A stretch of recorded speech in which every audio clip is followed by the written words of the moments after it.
بیٹی کی شادی میں خرچہ کیا ہے؟ خرچے تو ہم نے اپنی شامت اعمال کی وجہ سے بڑھا کر رکھ دیے، ورنہ کیا خرچہ ہے بتائیے؟ تو جہیز بھی زیادہ سے زیادہ سنت ہے، فرض کے مقابلے پر سنت کو تو نہیں لا سکتے نا۔ اور پھر یہ کہ جو جہیز ہم نے اپنے اوپر مسلط کیا ہوا ہے، اس کو تو علماء جلال میں آ کر بعض علماء نے اس کو لعنت لکھا ہے، جہیز کی لعنت۔ وہ یعنی ایک غریب آدمی کی بیٹی بیچاری بیٹھے بیٹھے بوڑھی ہو جاتی ہے، یہ جہیز جو ہے اس کو گھر آباد کرنے نہیں دیتا۔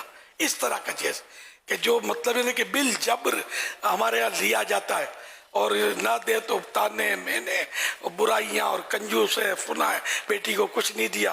تو اس طرح کی یہ جہیز کی صورت جو ہے نا، یہ پھر وہ گویا ایک طرح نوست بن جاتی ہے، آدمی کے لیے مصیبت بن جاتی ہے۔ اور آج کل ایسا ہے یا نہیں ہے، آپ مجھ سے کم نہیں سمجھتے ہوں گے ان باتوں کو، کہ گھر کے گھر اس سے مطلب وہ متاثر ہے اور پریشان ہے۔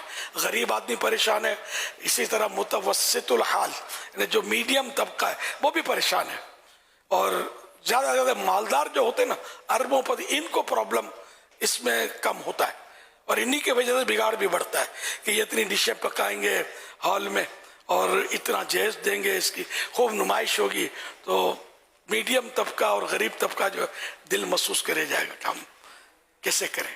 اس طرح کی شادی ہم نہیں کر سکتے۔ کروڑوں روپے خرچ کر کے بعضوں کے گھر نہیں چلتے، دوسرے دن روٹ کے جا کے گھر بیٹھ جاتی ہے، میکے چلی جاتی ہے۔ یہ بڑے گھرانے کی ہوتی ہے، یہ اتفاق سے میڈیم ہوتا ہے، بعض وقت یہ بھی ہوتا ہے۔ ہونا ایکول چاہیے، مالدار تو مالدار کیا یہ جمے گی کیا، میڈیم کیا جمے گا، غریب کیا جمے گا۔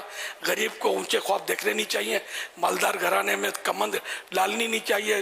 لڑکیاں بیٹھی وہ دے تو دیں گے لیکن اس کو آپ سنبھال نہیں سکو گے، وہ نازوں کی پلی ہے، وہ آپ کے گھر کے پوچھے تھوڑی لگائے گی، تو ماسیوں میں پلی ہوئی ہے۔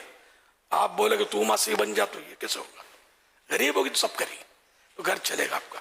یہ میں نے بہت بڑی آپ کو مطلب بات شاید باتوں میں بتا دی ہے، اس پر اگر آپ توجہ دیں گے تو انشاءاللہ آپ کم دکھی ہوں گے۔ دکھی نہیں ہوں گے تو گارنٹی نہیں ہے، یعنی خطرات کم ہو جائیں گے دکھی ہونے کے۔